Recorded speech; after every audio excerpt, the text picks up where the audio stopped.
Bonjour à tous, c'est Harold Barbet, nous sommes le lundi 22 mars, bienvenue dans le Pauvre Cast, le point du lundi matin. Comment ça va les amis? Vous avez passé une bonne semaine, un bon week-end? Il fait beau aujourd'hui, il fait très beau ici en Normandie et ça fait très très très plaisir. Je suis absolument clacos, je suis fatigué, je me suis couché trop tard samedi soir, mais on est quand même ici au rendez-vous. J'ai ma tasse de café dans la main. Si vous écoutez ça ce midi pendant votre pause déj, bon appétit, mes petits garçons et mes petites filles. Ça fait tellement pédophile, c'est creepy cette phrase. Mes petits garçons, mes petites filles, mais n'importe quoi. C'est fou, hein. On essaie de trouver des formules un peu qui claquent, mais non. Bon voilà, enfin bref. Et puis si vous l'écoutez à un autre moment dans la semaine, sachez que je vous accompagne, comme d'habitude. D'ailleurs, pendant que j'y pense, parce que j'y pense jamais, si vous souhaitez réécouter tous les autres épisodes du Point du lundi matin, ou les Pauvres Cast avec Fred, ou les 21 grammes, il n'y a qu'une seule chaîne, le Pauvre Cast, disponible sur Deezer, YouTube, Apple Podcast et sur, j'en oublie un, Spotify. Spotify, voilà. Donc vous pouvez vous abonner, partager, et puis c'est cool, me faire des retours, j'adore. Quand je vois que vous me faites des retours, ça me fait vraiment très plaisir. Et puis pareil, si vous voulez lâcher un tips, un pourboire, du flouze, de l'oseille, un petit bifton, vous pouvez le faire sur www.tipeee.com slash le pauvre cast slash 21 grammes slash Harold Barbet. Vous pouvez facilement le trouver. Et par la même occasion, si certains d'entre vous nous rejoignent par rapport à mon passage de samedi, parce que j'ai quand même pris du followers, ce qui est toujours positif, bienvenue et surtout merci, et bienvenue à bord, bienvenue dans le monde de la mort. Ça c'est pareil, ça c'est limite en termes d'enthousiasme. Bref, bon c'est cool, il fait beau, je pense que je vais aller courir après. Je sais pas si vous avez un cheat day dans la semaine. Vous savez, vous mangez, vous faites attention à ce que vous mangez, puis il y a un jour dans la semaine où vous dites aujourd'hui, je me fais plaisir. Ben, moi, c'est le vendredi, mon cheat day. Le vendredi soir, je me fais toujours plaisir. Et là, on s'est fait une raclette. Le problème, c'est que quand tu fais une raclette, il y a toujours des restes. Donc, hier, j'ai refait une raclette. Donc, j'ai eu deux cheat days, ce qui fait que c'est plus, ça marche plus. Donc là, il va falloir que j'aille courir, que je transpire un bon coup, et puis voilà. Donc ça va être cool. Je suis tout seul. Les enfants sont à l'école. Ah, j'ai encore croisé ce vieux que je supporte pas. Je crois que je vous ai déjà parlé de cette. Alors, il y a la vieille avec ses bâtons de ski qui marche sur le trottoir et qui nous empêche de passer et qui nous met en retard parce qu'elle prend tout l'espace sur le trottoir. Mais il y a aussi un vieux qui est là de temps en temps, toujours en train de prendre un café en terrasse, là, au PMU en haut du trottoir de la rue qui relie le parking à l'école de mes enfants, et à chaque fois que tu passes devant lui, pas forcément moi, mais à chaque fois, faut qu'il commente ce que tu fais. Et je ne supporte pas ça. Je ne supporte pas ça. Tout le temps, l'autre fois, il était ah bah ça c'est un. Je passe avec mes enfants en les tenant par la main, il fait ah bah ça c'est un papa qui aime ses enfants. Mais ta gueule, est-ce qu'on t'a demandé un truc? Et là ce matin, je passe, et il fait ouh la belle barbe. Félicitations pour la barbe. Mais ferme ta gueule, putain. Ferme ta gueule. Est-ce que je te parle de ton chapeau, moi? Ah, s'il pouvait s'étouffer avec son café. Je comprends pas, je pense que le mec est tout seul. Sa femme est morte. Il attend lui-même la mort. Et je sais pas, il essaye d'avoir des interactions sociales. Mais tu t'y prends mal, vieux. Tu t'y prends mal. Tu nous casses juste les couilles. Ouais. C'est dingue, hein, tous ces petits trucs qui me mettent de mauvaise humeur le matin. Et rien que quand j'y pense, là. Et j'y pensais, mais je me comporte tellement mal en voiture. Non pas que je respecte pas le code de la route ou quoi que ce soit, hein, mais je suis tout le temps en train de gueuler sur les autres. Ah, je m'auto-déteste. C'est horrible. Vous savez, si vous êtes en train de conduire et qu'il y a quelqu'un qui vous klaxonne sans raison, vous êtes pas qu'est-ce qu'il a lui, faut qu'il se calme. Et que vous voyez un mec dans le rétro qui agite les bras, machin truc, bah ça peut être moi. Je ne... Par exemple, les gens qui ne démarrent pas au feu vert quand c'est vert, je ne supporte pas ça. Ça m'énerve. Ça m'énerve. Ils sont là. Ah bah c'est vert, allez hop, bah, je passe ma petite première. Et puis j'avance tout tranquillement. Bah ouais. Ah, j'en ai rien à branler de mettre les autres en retard. Même si j'ai rien de prévu, je ne veux pas perdre mon temps à cause de toi. Ah, j'insulte tellement tout le monde. Et quand il y a les enfants avec moi, je suis obligé de faire gaffe. De me contenir. Vous vous rendez pas compte de l'effort surhumain que ça me coûte. Pourtant, j'adore conduire. Je voudrais partir en vacances. en vacances. Si, aussi en vacances, mais je voudrais partir en tournée dans un van. Là, j'ai regardé, je sais pas si vous êtes métal ou rock'n'roll, mais j'ai regardé une vidéo là. C'est Brian Johnson, le chanteur de AC/DC, qui accueille Dave Grohl, le chanteur des Foo Fighters, et ils comparent leurs vannes de tournée. Ils racontent il est passionnant, elle est passionnante la vidéo, c'est sur YouTube, j'ai adoré. Et je me suis dit, mais il faut que je fasse ça, que je parte moi tout seul, en van, tu dors, ça c'est métal, ça c'est rock'n'roll, ça j'aimerais bien ça. Ouais, ça me plairait bien. Bon, ça va pas être pour tout de suite, on va pas se mentir, mais quand même. Bon, je reviens de Paris, là j'étais à Paris ce week-end. Euh, je me posais la question, je me demandais, je sais pas ce que ça va donner Paris avec ce troisième confinement. Je n'ai pas vu la différence. Si t'es pas au courant qu'ils sont confinés, bah, je pense que eux ils ne sont pas au courant non plus. Il y a rien, c'est n'importe quoi, c'est n'importe quoi. Je veux dire, pas de la part des gens, mais le gouvernement, tu peux sortir comme tu veux. Tu peux sortir comme tu veux, sauf qu'il faut pas que tu partes à plus de 10 kilomètres de chez toi. Mais ouais, faut arrêter avec ces conneries. C'est n'importe quoi. Bon, ouais, j'ai une semaine un peu inédite. Ça, c'était cool. J'aime bien les semaines comme ça.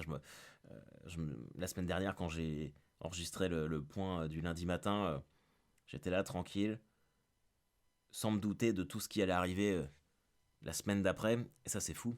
J'adore ça. J'adore la spontanéité, quand tu peux pas prévoir ce qui va se passer. Et là, ça a été une semaine globalement très positive. Euh, J'étais en contact avec les mecs du Hellfest pour proposer un projet euh, qui va pas se faire parce que c'est pas le moment et que c'était peut-être pas sous la bonne forme. Mais le fait qu'on puisse en discuter, tellement cool les gars, mais franchement, mais tellement sympa. Ça, c'est bien quand t'es fan d'un truc et que t'es pas déçu. Je veux dire, on a parlé, on a considéré la chose, il y a eu des échanges productifs. Et même si au final mon idée de projet ne se fait pas, c'était vraiment cool. Et puis comme ça, j'ai vraiment pu apporter, pour ce que ça vaut de toute façon, mais j'ai vraiment pu apporter mon soutien à leur dire que c'est compliqué pour tout le monde, hein. Mais c'est cool. Donc j'étais content de pouvoir envisager une espèce de sortie, même s'il n'y a pas de date, mais dans ma tête de me dire, c'est possible encore d'envisager un futur après toute cette merde. Et c'était un point très positif. Après, bon, c'est sûr que je me doutais pas lundi dernier en enregistrant le point du lundi matin que 5 jours plus tard, je serais chez Ruquier. Ah putain, cette histoire est dingue. Cette histoire est folle. Ok. Déjà, merci pour tous les messages que j'ai reçus avant et après. Si vous êtes restés tard à veiller pour voir l'émission, eh ben merci les amis. Merci. C'est vrai que c'est une émission qui passe quand même assez tard. Mais a priori, il y a un replay le dimanche. Si j'avais su ça avant, j'aurais dit vous embêtez pas à regarder l'émission le samedi soir, hein, vous la regarderez le dimanche. Mais de toute façon, je suis un peu con parce que tu peux tout voir en replay maintenant. Donc voilà. Ouais, c'était incroyable en fait. Tout ça, je le dois essentiellement à ma Ambre Larrazé. Ambre qui est d'abord mon amie, mais surtout ma co-auteure pour le prochain spectacle, pour Deadline. Euh, ça change la façon que tu as de travailler. C'est un truc que j'ai compris récemment dans ce métier, c'est que tu peux pas tout faire tout seul. C'est pas possible. Et moi, je suis à Caen une grande partie du temps. Bon, ça, parce que je connais quand même pas mal de monde sur Paris, mais, euh, mais ça m'a aussi privé de certains trucs, ça j'en ai bien conscience. Et le fait de... Je voulais que Ambre écrive avec moi depuis Sous Pression, en fait. J'en en avais parlé, mais je pense qu'il faut quand même une complicité, apprendre à se connaître, et puis être prêt aussi à accepter que le texte ne soit pas forcément de soi, accepter que qu'on n'a pas forcément la blague idéale. Et moi, ça m'a pris du temps. En fait, ça m'a pris du temps. Je pense qu'il y a une grosse question d'ego là-dedans, ça c'est sûr. Mais ça m'a pris du temps à me dire que voilà, quelqu'un d'autre pourrait avoir une meilleure blague que moi. Et surtout, ça m'a pris vachement de temps à la convaincre. C'est surtout ça. C'est surtout essentiellement ça. Donc là, sur Deadline, on travaille beaucoup de trucs ensemble, mais je voudrais. On a en tout cas l'envie de que ça devienne beaucoup plus régulier. Après, en fait, ce qui est compliqué, je vais vous dire, les gars et les filles, ce qui est compliqué, en fait, c'est d'écrire un spectacle, de continuer de le perfectionner quand t'as pas de date et que tu sais même pas quand tu vas pouvoir le jouer. Ça m'enlève une motivation de ouf. Enfin bref, là pour le coup, le fait d'avoir fait l'émission et d'avoir eu cette belle promo pour le spectacle, ça m'a quand même vachement reboosté. Donc ça c'est cool. Mais ce qui ne vous raconte absolument pas comment j'ai fini dans cette émission. Donc Ambre a, a été invitée il y a 15 jours dans l'émission dans On est en direct avec Maïtena Biraben pour la série Sexo Tuto. Je sais pas si vous en avez parlé, si vous en avez entendu parler plutôt. Mais qui apprend le consentement, la sexualité pour les adolescents et jeunes adultes, on va dire. Et donc Ambre est formidable là-dedans. Maintenant, je vais pas dire le contraire, parce que sinon je vais me faire défoncer. Et voilà, et donc elle était en pleine promo de cette émission. Et puis il se trouve que elle est entrée voilà, en contact avec les équipes et qu'elle a pu parler de moi, comme ça, un petit peu au hasard. Et donc on a envoyé des vidéos de ce que je faisais, parce que je jouis pas d'une grosse notoriété, du coup ils me connaissaient pas. Et a priori, Laurent Ruquier a beaucoup aimé. Donc ça c'était cool d'être validé comme ça. Et puis, ça je vous parle de ça, c'était la semaine dernière. On a dû envoyer ça le lundi. Et puis le mardi soir, j'ai été invité dans l'émission. Donc ça c'était très cool. Euh, je l'ai vécu plutôt sereinement. Parce qu'en fait, s'il avait fallu que je fasse une chronique, ça m'aurait stressé dans le sens où je me serais dit, ouais, il me faut 3 jours pour écrire un truc. Bon, ça, a priori, j'aurais pas trop de mal parce que je le fais régulièrement sur Twitch. Mais bon, de Twitch à France 2 en direct, t'as quand même un gap. Mais j'aurais pu le faire. Mais ça apporte une pression quand même différente en se disant, il y a quelque chose à performer. Et là, j'étais quand même tranquille toute la semaine. Je regardais quand même mes notes, je relisais un peu mon texte parce que je me doutais qu'on allait m'interroger sur mon spectacle, mais je ne savais absolument pas quelles questions on allait me poser. Je savais juste qu'il fallait que je sois drôle en réponse.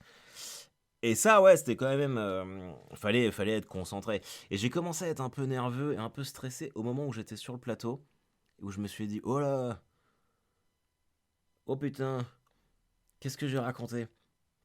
Et puis en fait, après ça a été, je crois que faut se laisser guider, quoi. Faut lâcher prise, un max. C'est vraiment ce que j'ai essayé de faire. Et se laisser emporter par le truc. Donc c'était très cool de faire l'émission. C'était ma première vraie grosse télé. J'ai été déjà passé dans des émissions, mais ça, notamment avec Alex Good, 2 fois. Mais c'était pour des France 3 Normandie, des trucs comme ça. Je suis en train de réfléchir si j'avais fait des télés locales à Paris il y a quelques années, mais je crois que les chaînes, elles existent même plus maintenant. Donc non, c'est la plus grosse exposition médiatique que j'ai eue, donc ça c'était vraiment très cool. Et puis surtout refaire un truc, ressentir que j'existais, me rappeler pourquoi je faisais ce métier, et que je faisais encore ce métier. Je sais pas si ça a du sens pour vous, tout ce que je raconte. Mais ouais, c'était cool. Et puis bon, on va pas se mentir, on s'est quand même bien gavé de champagne là-bas. Après l'émission, hein, pas avant. Et ouais, on s'est couché bien tard, 4 heures du mat. Moi j'ai plus l'habitude, c'est fini. Là j'ai des courbatures, j'ai mal au dos. J'ai mal dans la fesse gauche. Je crois que c'est le nerf sciatique ça, il me semble. La fesse gauche, j'ai du mal me coucher. Donc voilà, c'était vraiment cool. C'était vraiment cool. Et c'est marrant parce que il y a il y a pas si longtemps encore, je disais à mes potes, ah, il se passe rien là, qu'est-ce que je vais faire. Je pense que quand ça va repartir, il va y avoir un écrémage là, ça va dégager au niveau des humoristes, c'est obligé. Et puis bon, forcément, on se pose tout un tas de questions. Et c'est toujours quand je suis le plus proche d'arrêter qu'il se passe un truc cool. Ça me l'a fait avant de partir avec Blanche en tournée, où vraiment je me disais, bon, allez, vas-y, je pense que je vais arrêter, puis ça deviendra juste un petit loisir, ce qui est cool aussi. Puis bon, bah là, il y a eu l'opportunité d'accompagner Blanche qui est arrivée, et je me suis cassé. Euh, Après, il y a eu toute l'année, l'exploitation de mon spectacle à Paris était finie. Je me suis dit, bon, vas-y, qu'est-ce que je fais maintenant? Est-ce que je fais une pause? Et puis, bah, j'ai été invité à Montreux. Donc là, je me suis remis dans le truc encore une fois. Bon, après, on s'est tapé un an de Covid. Et puis, bah là, je me suis dit, bon, bah, vas-y, j'ai un nouveau spectacle, mais je peux pas le jouer.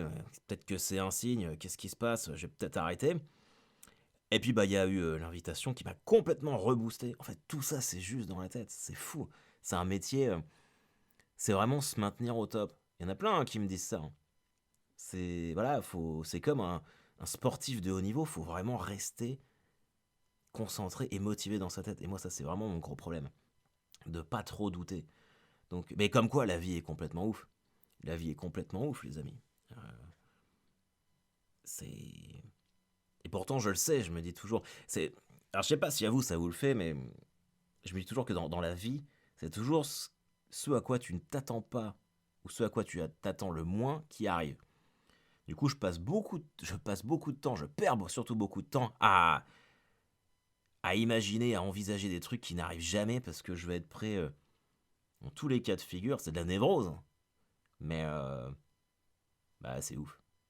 C'est ouf. Mais ce qui m'a fait le plus peur, je vais vous dire, pendant l'émission, c'est que j'avais peur de dire une connerie. J'avais tellement peur. Parce que comme c'est en direct, tu sais que tu pourras pas être coupé au montage. Je me dis, attends, Harold, ne dis pas de bêtises. Ne dis pas de bêtises. En plus, j'avais fait une promesse à ma fille avant que je parte. Les 3-4 jours de préparation avant, je regardais surtout mon texte, je préparais des punchs un peu à l'avance pour être au taquet, mais le seul truc, enfin le truc où vraiment j'avais pas prévu quoi que ce soit, c'était la manière dont j'allais m'habiller. Et quand je me suis préparé samedi matin, ma fille de 7 ans qui est toujours très coquette, toujours en robe, même quand elle est en mode détente, où on est tous en jogging le dimanche, bah non, il faut qu'elle soit en robe, parce qu'elle aime bien être bien habillée. Et le samedi, je lui dis, ouais, bah, je pars à Paris, là, je vais enregistrer une émission de télé où je vais faire des blagues. Et elle était là, mais qu'est-ce que tu vas mettre? Elle fait, papa, il faut que tu mettes une chemise. Et je fais, ah ouais, parce que moi, je pensais mettre mon t-shirt Joe Exotic, Tiger King. Non, papa, tu dois mettre une chemise si tu passes à la télé. Donc, elle a ouvert ma penderie, elle a choisi une chemise, donc celle que je portais, celle qui l'a choisie. Et à un moment, elle se retourne et fait, et s'il te plaît, papa, ne dis pas de gros mots. Et moi, je fais, bah bien sûr que non. Elle fait, ne dis pas de gros mots. Donc, c'est ma fille de 7 ans qui me dit de pas dire de gros mots. Et toute l'émission, je me suis dit, allez, pense à la promesse que t'as fait à ta fille, ne dis pas de gros mots à la télé. Et puis en fait, j'ai quand même réussi à balancer croix gammée et bite dans la même phrase. Voilà. Bah, je me suis souvent plaint de payer la redevance télé. Du coup, je me dis que voilà, j'étais un peu chez moi, je me suis offert ce luxe, et ça fait bien plaisir. Ouais, je suis ressorti, et pour finir sur l'émission, je suis ressorti de là, mais j'étais fatigué. J'étais fatigué. J'ai tellement dû me concentrer, parce que bah, je savais pas quelle question on allait me poser à l'avance. J'avais juste, comme je vous disais, qu'il fallait que je sois drôle en répondant, mais j'étais là en train d'anticiper tout, d'écouter tout ce qui se disait sur le plateau pour pouvoir rebondir si on m'interrogeait d'une manière ou d'une autre, parce que c'était mon angoisse, c'était qu'à un moment je décroche et qu'il y ait Laurent Roquin qui fasse «Et vous Harold, qu'est-ce que vous pensez?» et que je sois là bah en fait j'ai pas écouté, là j'étais complètement ailleurs. Ça, c'était tellement mon angoisse. Du coup bah, j'étais vachement concentré sur tout, donc ça c'était bien. Euh, ah, c'était un bon moment, franchement c'était un bon moment, mais l'exercice était difficile, mais ça m'a bien fait plaisir, ça m'a remis dans le mood. Euh, et puis surtout le fait que ce soit moi, c'est un peu comme si c'était vous qui étiez un nobody de Caen, le mec qui est là, et je représente. Donc ça me fait plaisir. Enfin, en tout cas, dans ma tête, c'est ce que je me dis. Mais dans ma tête, je crois plein de trucs. Mais vous voyez, les amis, vous voyez que tout est possible. Tout est possible. Si moi, Harold Barbet, je finis chez Ruquier en live à être mis en avant comme ça, c'est que chacun d'entre vous, vous pouvez absolument faire tout ce que vous voulez. Voilà. Croyez que la vie va vous sourire. On est tous ensemble, et c'est bien pour ça qu'on est là, autour de ce podcast, à, à se soutenir mutuellement, même si c'est moi qui parle. Mais je sais que via les messages que vous m'envoyez et je vous réponds à chaque fois. Voilà, qu'on s'encourage tous. La vie est pas facile, mais elle est mine de rien quand même assez excitante et on passe des bons moments. Et j'ai tellement, tellement, tellement hâte de pouvoir tous vous retrouver. Tous vous retrouver. C'est vraiment quand quelque chose nous manque qu'on se rend compte à quel point c'est important. Et ça va être cool. Vous vous rendez compte que quand on va revenir à la normale, non seulement on va rigoler, je vais faire des blagues, on boira tous ma bière, la beubare. Et on sera ensemble. Et ça sera cool. Je pense qu'on a tous très hâte de ça. Mais on a d'autres choses à faire en attendant. On va vivre, profiter de la vie, profiter de votre sandwich en cette période de pause déj. Le printemps est arrivé. Et si le printemps arrive... Oui, j'en sais rien, il y a probablement un truc à trouver derrière. Bon allez, ça fait 20 minutes qu'on est ensemble, même plus, 22 minutes. C'est la limite qu'on s'est autorisé à prendre, à partager. Je vous embrasse tous, les amis. Je vous embrasse tous. Tape dans le dos, high five, double check, un gros hug. Profitez bien de votre semaine. On se reparle la semaine prochaine. À bientôt.